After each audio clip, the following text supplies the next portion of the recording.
Assalamualaikum warahmatullahi wabarakatuh. Sampurasun. Kembali lagi di channel Kopel Studio. Pada kesempatan kali ini saya sedang berada di salah satu perpustakaan desa yang ada di Kecamatan Wanayasa, tepatnya di Desa Sumurugul, Kecamatan Wanayasa, dengan nama Perpusdes Sumurugul. Kali ini saya ditemani dengan salah satu pengelola Perpusdes Sumurugul, yaitu Kang Ridwan Muhajir. Beliau salah satu pengelola di Perpusdes Sumurugul. Pada kesempatan kali ini kita akan membahas tentang Perpusdes Sumurugul yang awalnya bagaimana sih, kenapa bisa terjadi atau bisa ada Perpusdes Sumurugul itu seperti apa awalnya. Boleh diceritakan, Kang? Awal Perpusdes Sumurugul itu bagaimana? Ya, jadi waktu itu sekitar tahun 2018-an kita pemuda di Desa Sumurugul itu kan sering berkumpul gitu, berkumpul di salah satu rumah teman.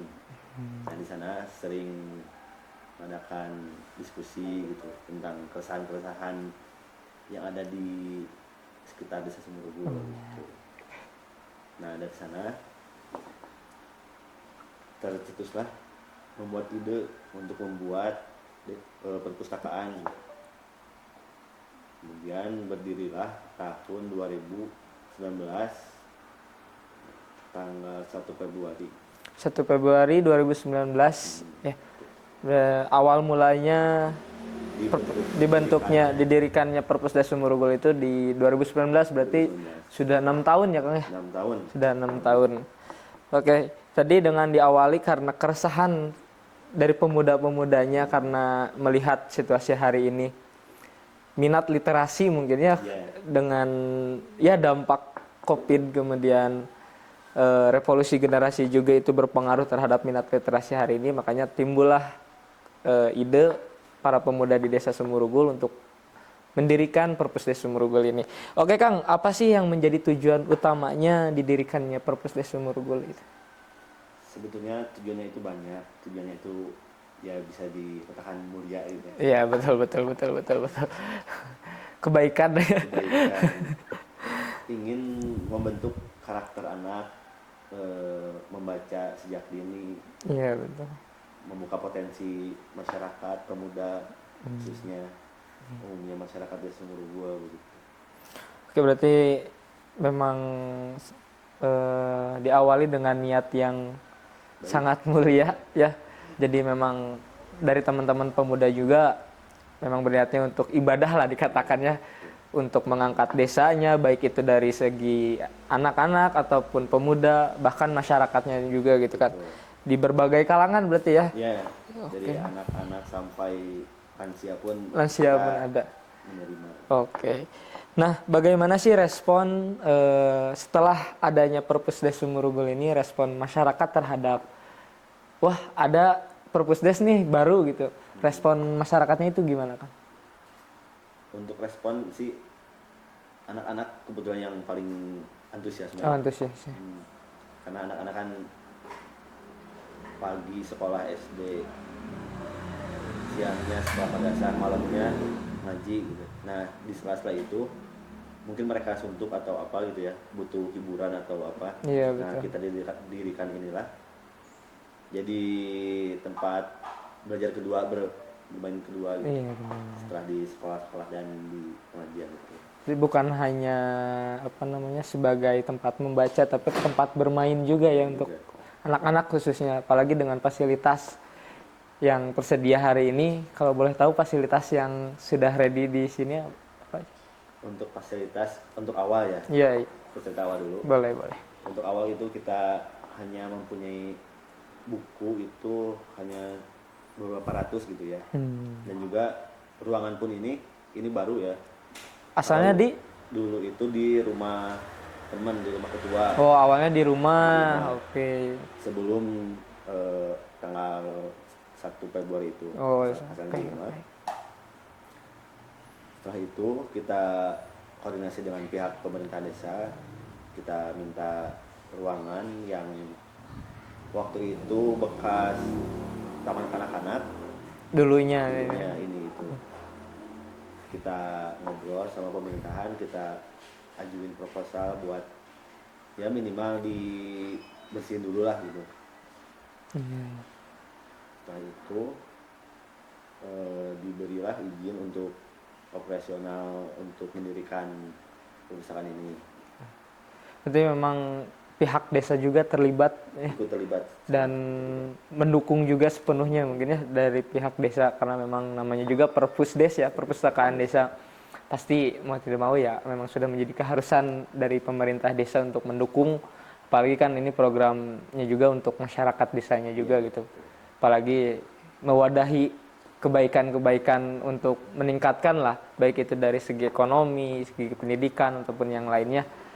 Justru memang pihak pemerintah tuh harus hadir di situ juga gitu. ya. Bukan hanya perorangan kan. Jangan sampai apa ya namanya pemerintah desa tidak melek sama sekali terhadap apa yang menjadi keresahan masyarakatnya. Padahal itu yang menjadi keharusan sebagai seorang pemerintah gitu. Baik itu dari tingkat desa ataupun yang lainnya. Nah, Kang, kalau boleh tahu untuk segala fasilitas yang ada hari ini tuh apakah beli sendiri, apakah dapat bantuan dari mana? Fasilitas yang tersedia saat ini kebetulan ini dapat bantuan juga. Nah, kan tadi diceritain kita baru punya ruangan nih dari desa. Nah, kita ikut pelatihan-pelatihan di perpustakaan daerah Purwakarta. Di Sipusda. Di Sipusda. Kita sering ke sana, kita sering ngobrol, kita sering ikut kegiatan mereka, dan diliriklah kita sebagai salah satu perpustakaan desa yang lumayan aktif pada waktu itu. Kemudian perpustakaan daerah itu mungkin mengajukan bantuan ke provinsi. Kita dapat rak dan buku gitu. Oh, dari dapat bantuan dari provinsi, rak dan juga bukunya. Buku, terus komputer juga. Oh, komputer.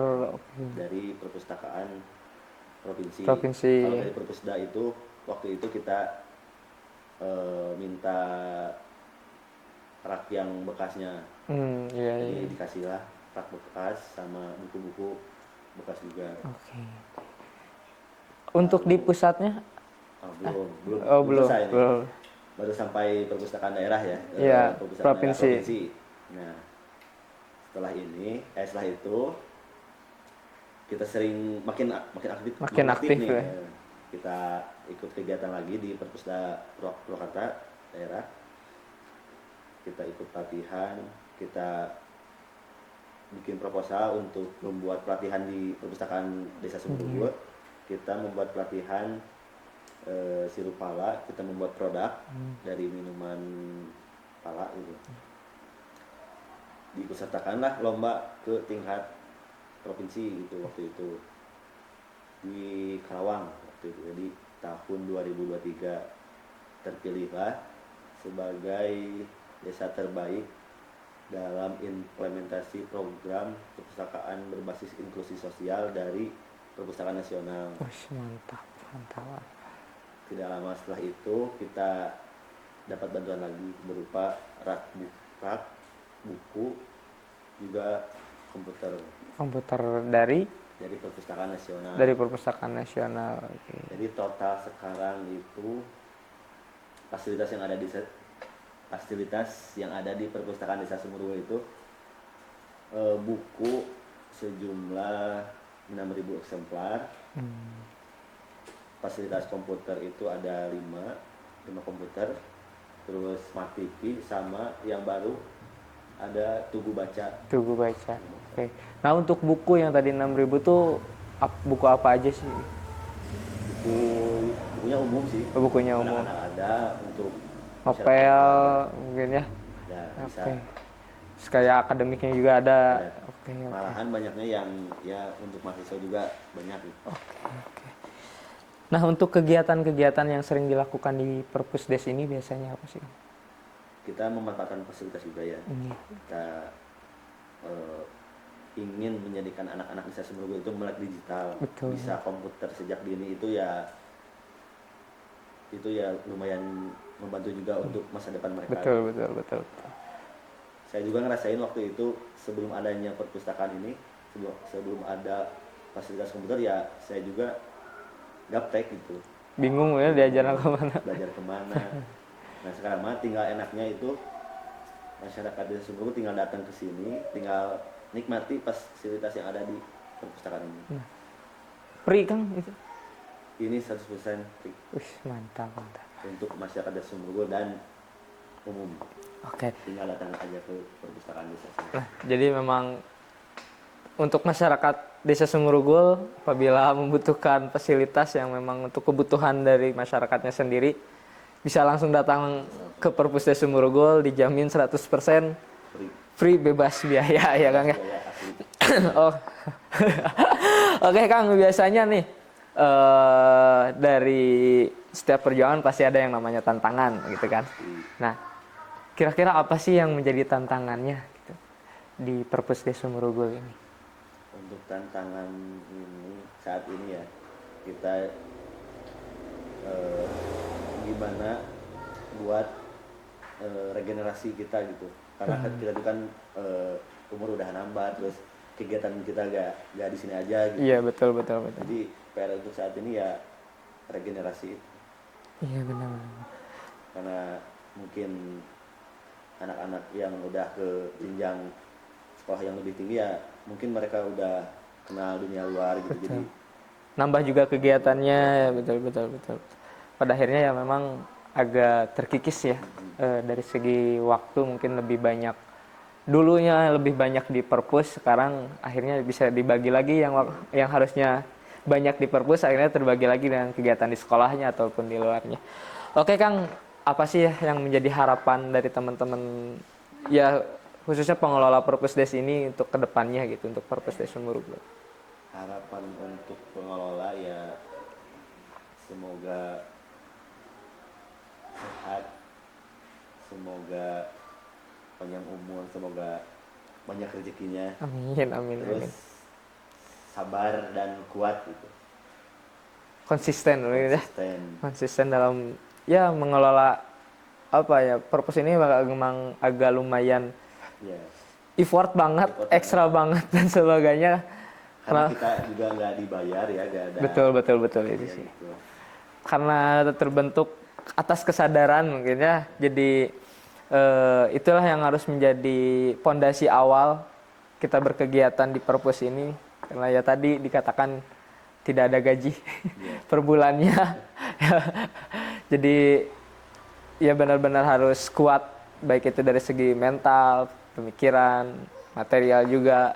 Meskipun ya katakan tidak ada gaji, tapi tetap harus konsisten untuk memperjuangkan ya Perpus Des ini, karena manfaatnya bukan hanya untuk satu orang dua orang ya, tapi untuk masyarakat luas. Oke Kang, barangkali ada closing statement dari Akang, kata-kata untuk teman-teman Kata-kata hari ini. pemirsa Kopel Studio, kata-kata hari ini. Yakinkan dan yakini berorganisasi, berkomunitas itu mendatangkan keberkahan untuk kita semua. Oke, itu aja Kang. Yakinkan dan yakini di dalam hati. Oke, yakinkan dan yakini bahwa berorganisasi dan atau berkomunitas itu bisa mendatangkan keberkahan. Oke. Rasa mungkin sama Kang Rangga. Iya, betul sekali, betul kerasa banget. Jadi memang betul Kak. Buat teman-teman yang masih mungkin berpikir bahwa organisasi atau berkomunitas itu tidak ada dampaknya, silahkan kalian cari dampaknya sendiri dan rasakan bagaimana dampaknya itu. Oke, terima kasih Kang Ridwan sudah ngobrol-ngobrol sedikit. Mudah-mudahan Perpus Des ini menjadi ruang terus-menerus untuk teman-teman ya, khususnya masyarakat Desa Sumberugul ini menjadi ruang belajar, ruang bermain, dan ruang untuk tumbuh khususnya ya. Karena selain tumbuh apalagi yang harus kita lakukan gitu kan, apalagi dengan tantangan di zaman digital seperti ini, kita ketakutannya ya generasi-generasi yang akan datang malah kacau dengan perihal teknologi. Maka dari itu Perpus Des Sumberugul inilah yang menjadi peran penting untuk menggiring bahwa teman-teman generasi muda hari ini harus berperan aktif dalam cakap digitalnya, mungkin begitu ya. Terima kasih untuk teman-teman pemirsa Kopel Studio. Tutup sekian untuk pembahasan hari ini. Nanti kita akan lanjutkan di podcast selanjutnya di Taman Baca dan Perpusdes yang lainnya. Terima kasih. Assalamualaikum warahmatullahi wabarakatuh.